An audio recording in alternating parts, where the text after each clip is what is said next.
Hi everybody and welcome. Today I have Jabra Elite 7 Pro headphones and I'm going to show you how to fix Bluetooth pairing issues. So if you have troubles with connecting with your headphones, you have to go to your settings, connected devices, go to connection preferences, Bluetooth and disable Bluetooth. Now you have to wait 10 seconds and after that enable Bluetooth back. If it didn't help you, you have to go to your headphones, place them in your case, and then close this case.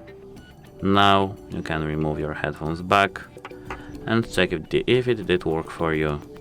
If it didn't, you have to do a hard reset. To do a hard reset, you have to hold your finger on these buttons over here and click for at least 10 seconds. That's it, hope it helps you, goodbye!